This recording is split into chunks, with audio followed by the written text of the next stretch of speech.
Coming up on Need to Know, following a tragic first week of July in our nation and unrest in our city, we ask residents, what will it take to build trust between the community and local law enforcement? The answer is up next. Also on the show, it's barely the width of a penny, and yet it's demolishing Monroe County ash trees. Why you cannot ignore the emerald ash borer just ahead. And they go by names like Candy Crusher, Medusa Mayhem, and Quiet Chaos. We're introducing you to the world of roller derby in Rochester, where if you can't keep up, you better get out of the way. Need to Know starts right now.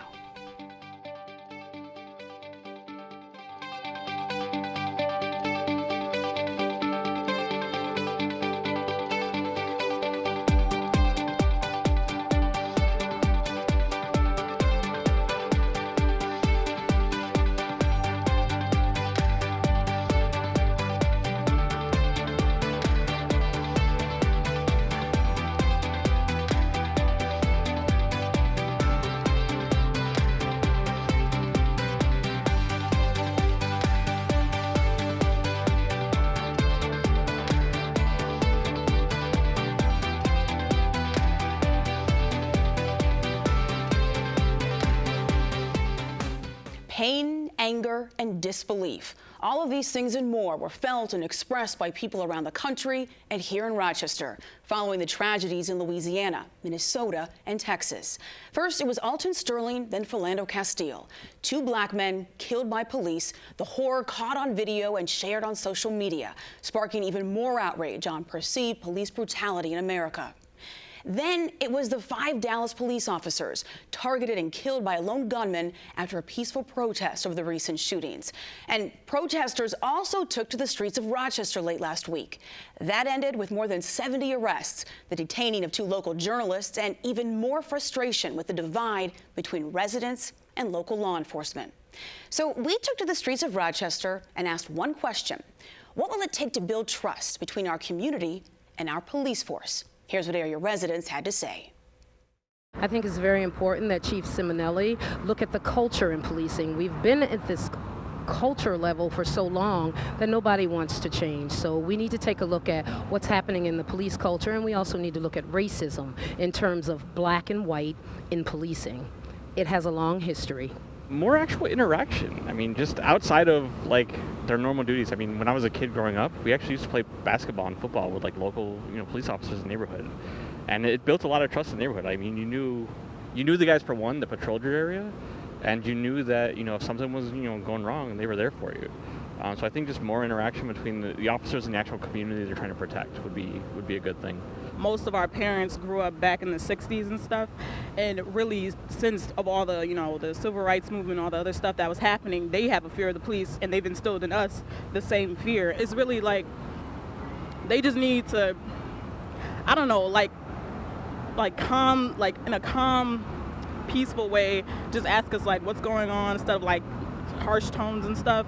I think that'll help a lot, especially with the younger kids too. The cops need to build our trust. We have to feel like they care about us.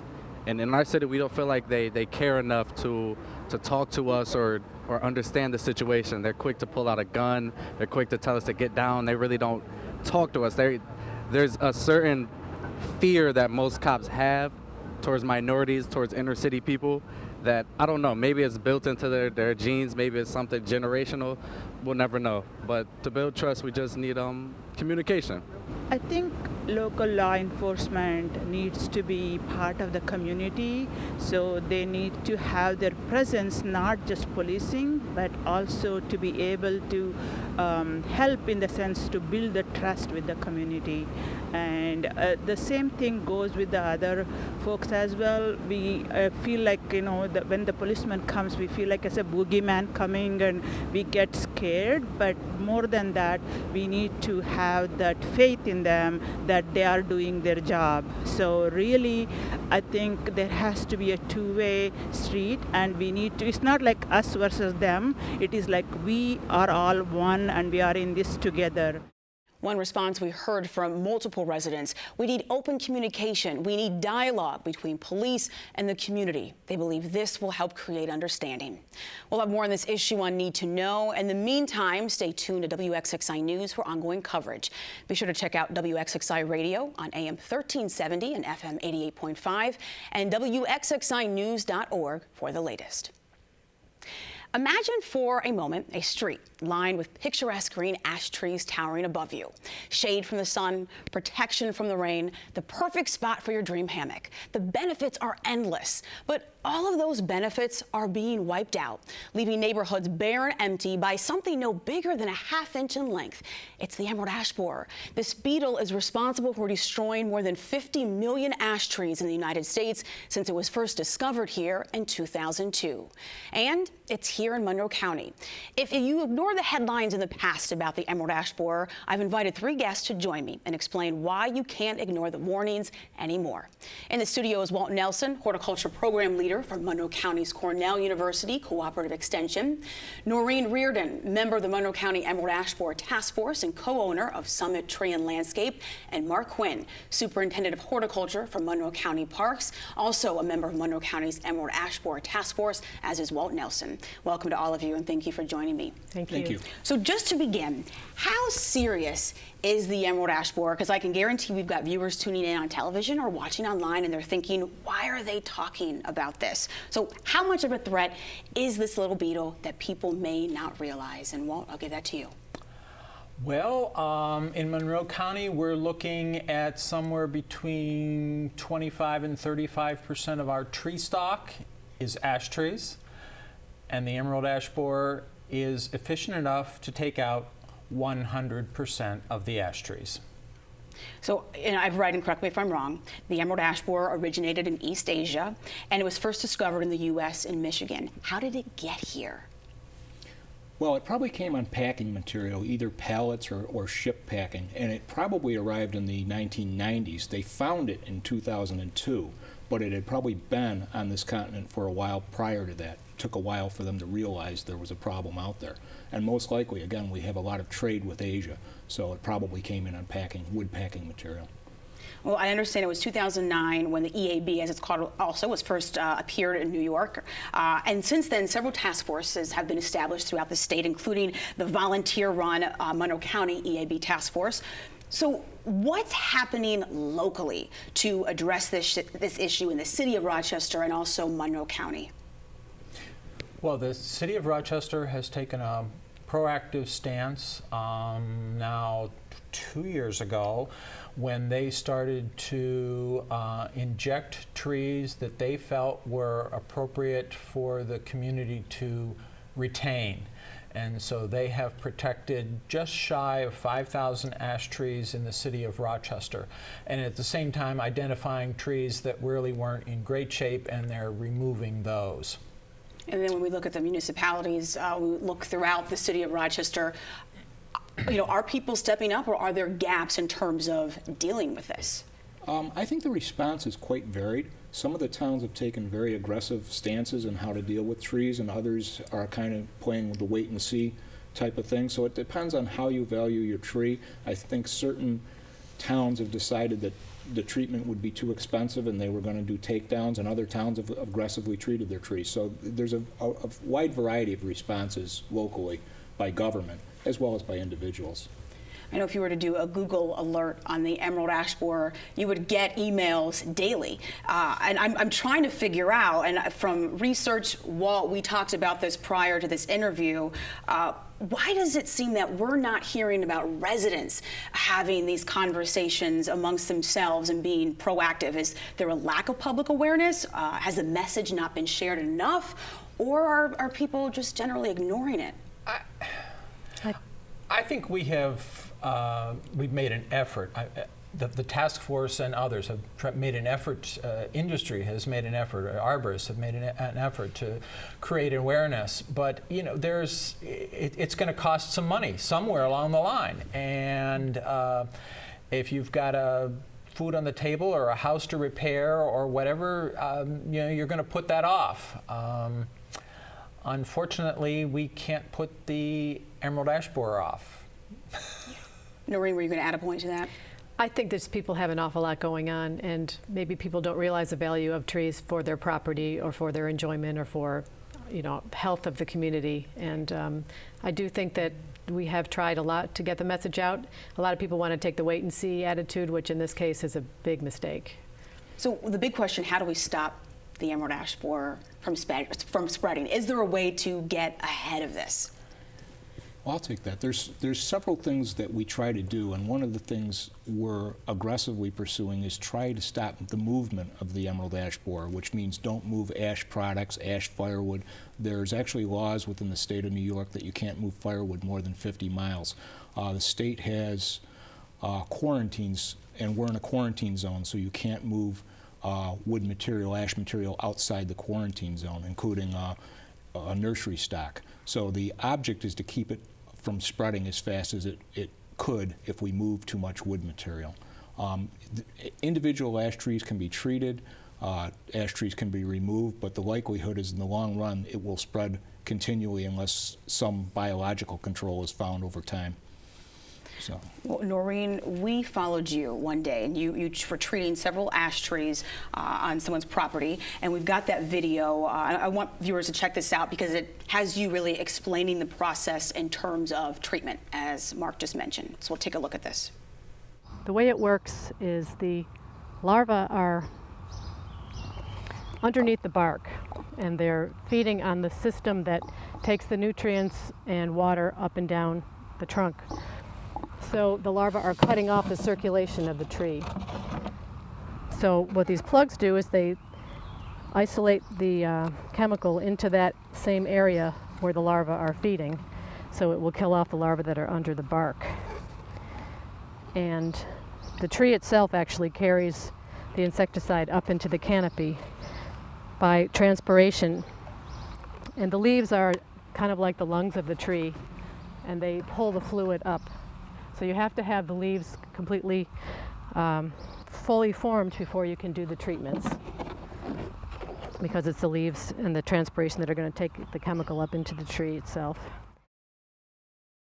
So that was a nice look from the outside in terms of treatment of ash trees. But Walt, you've got something here to show us what's actually being done on the inside when a tree has been attacked by the emerald ash borer. Yes, at the beginning of that clip was a good shot of the larva, but the galleries where it's feeding beneath the bark and outside the wood, this is a specimen that has been well fed upon by the insect, where you have the feeding in a serpentine pattern, and once it gets moving, it becomes just a random chewing out of the cambia layer between the bark and the wood, and that is from the wood side, and on this one is the bark side of that gallery, and you have to take the bark off, or the bark has to fall off in order to see that, because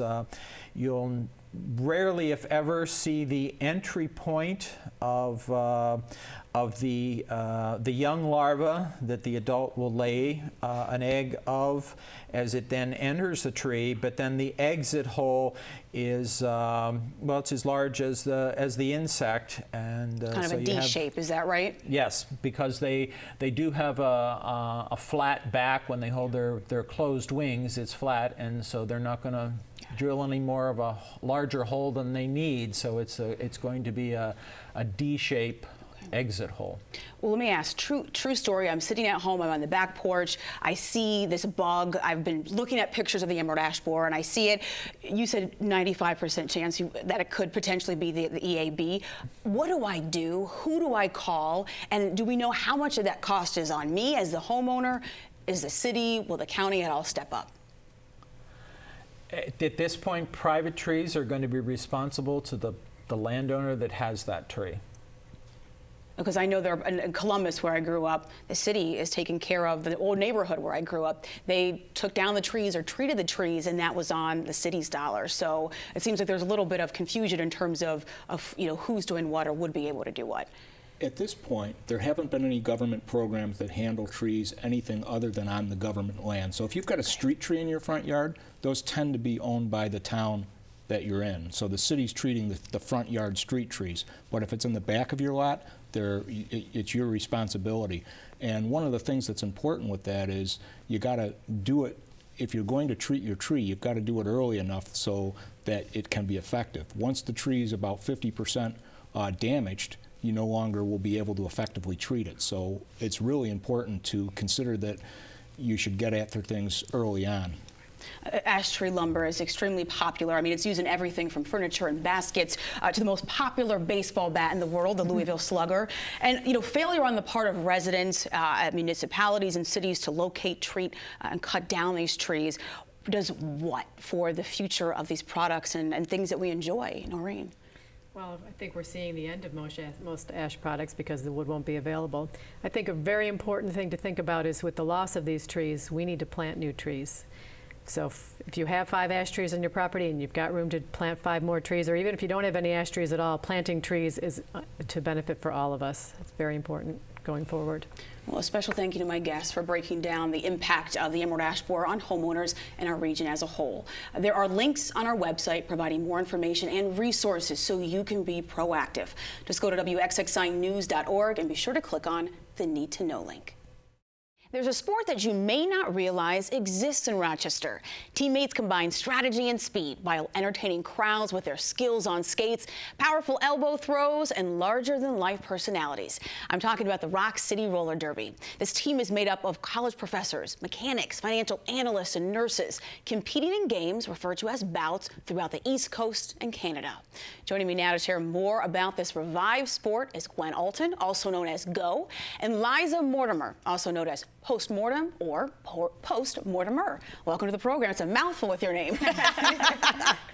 So for people that are watching and they might be thinking, roller what? And they're learning about roller derby for the very first time, even though this sport was launched more than 80 years ago in this country during the Great Depression. So how would you break down the uniqueness of roller derby, Gwen?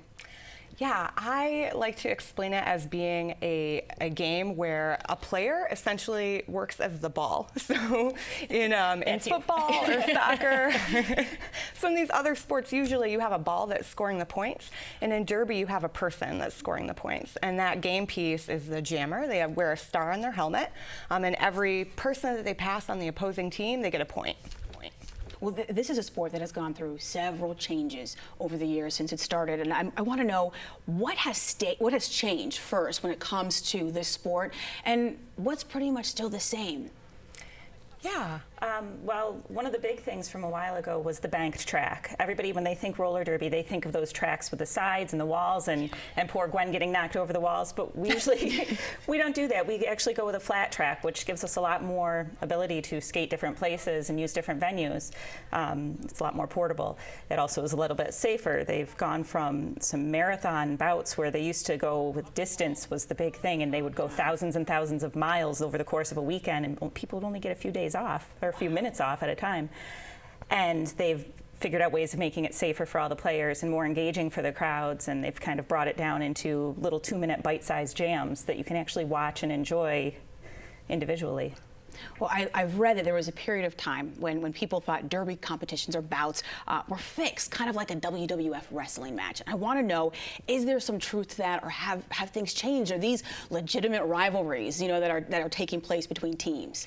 Yeah, in the past there was some fixing of the games in some respects, right? Yeah. So we would, not us, but people in the past who played derby, they would do various things to rehearse hits or practice falling in certain ways. But there was still a sport element to it. People really trained. They used to be paid athletes, oftentimes, maybe not paid enough, but they were paid.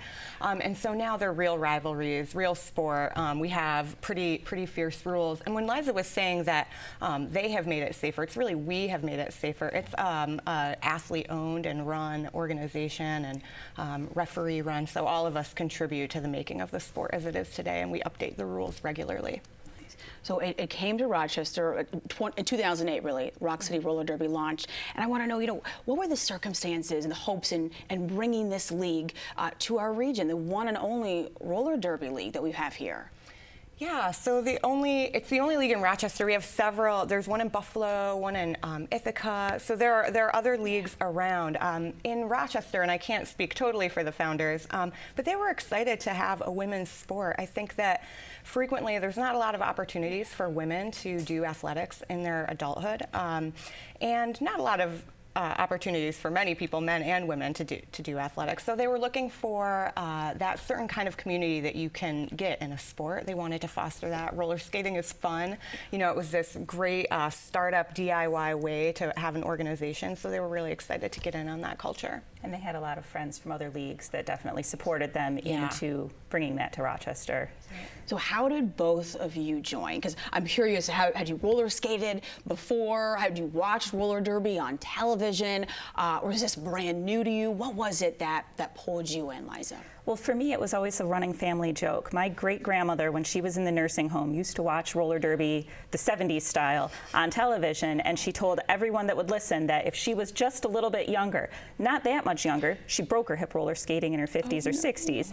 So if she was just a little bit younger, she would be out there playing that. So it's been a running joke since I was little that this is something that our family does.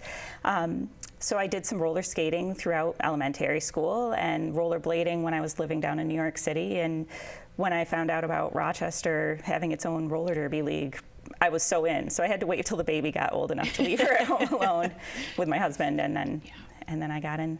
Nice. What about you, Gwen? Yeah, when I was living in Baltimore, I found out that roller derby was existing, and I used to roller skate a lot as a kid, and also rollerblade, and just loved doing anything on wheels.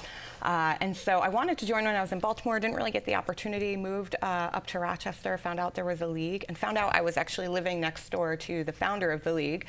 So that created, some opportunities for conversation, and tried out and haven't looked back.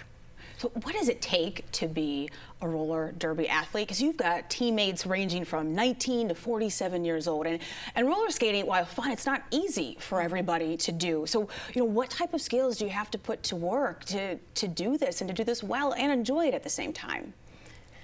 Yeah. Number one thing is show up. You have to show up both in body but also in spirit. You've got to be there and work. And I'm definitely not an athlete. That's not been my number one thing my whole life. I like stuff, but I'm not great at it.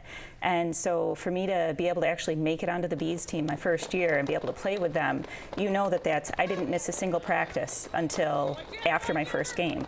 I didn't take days off. If I was there, I was out there doing whatever my coach told me to do as hard as I could. And when they tell you something, you have to listen to it and really take it to heart and try and figure out exactly what they mean and how to incorporate that. And that's a huge piece of making it all work together. So I have to ask, tell me about the names, the stage names. How do you get these names post-mortem and that kind of a thing? How does that come about? Sometimes the name is given to you. So there's one player who's a friend of mine named Tokyo Drift, and when she was learning to skate, she just sort of would slide out across the track, and so one of the coaches that was helping out said, "Oh, you're like Tokyo Drift," and she liked the name and it stuck. Sometimes it's lack of creativity, so Go is just my initials. Got it. And it seemed fitting because I'm a jammer and want to just get away from the pack, so that worked for me. It's one of our favorites when she's out there going, like chanting. It's very chantable. Go. Or even if the other team is chanting it, they're still cheering for her at the same time. It's great. No, with mine, it's my last name. So it was that trying to come up with something that still had a connection to me and felt like me. And I went through a whole bunch of different ones, and ultimately, post-mortem is after death. So once you're dead, that's probably had something to do with me. There are lots of players now who are choosing to keep and use their real names, and I really like this turn in the roller derby culture. I think it can help bring a sense of legitimization to our sport. But I'm also really happy when people keep the names. I think there's room for both.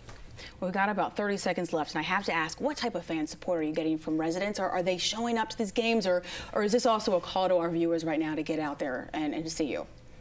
Both. We have a lot of dedicated fans. We have a lot of family members who are dedicated fans, and we would love to increase the number of people who come to our games. It would be really exciting for us if people see this and want to come out.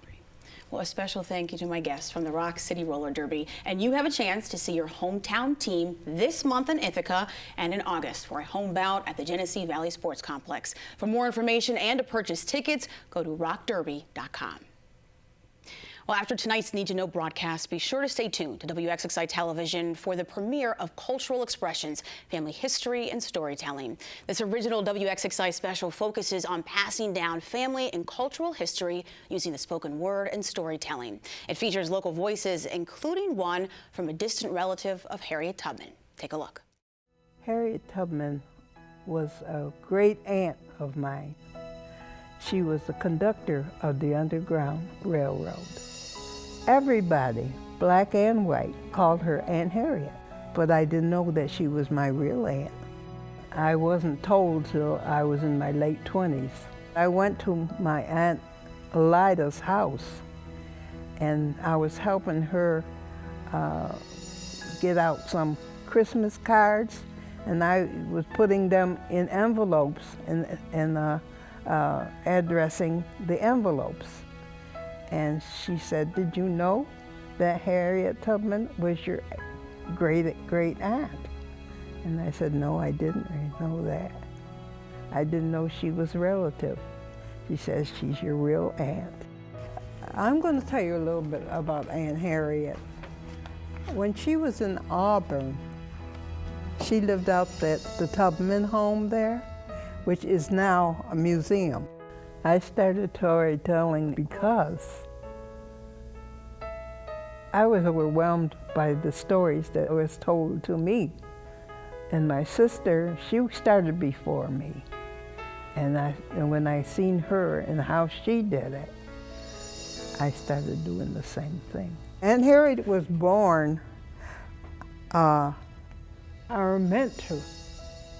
They called her Little Minty. And they did not realize that she was going to be this woman that she is today. And we are, as a family, going to try to keep her name alive. Cultural Expressions, Family History and Storytelling airs tonight at 8:30, right after Need to Know, right here on WXXI TV.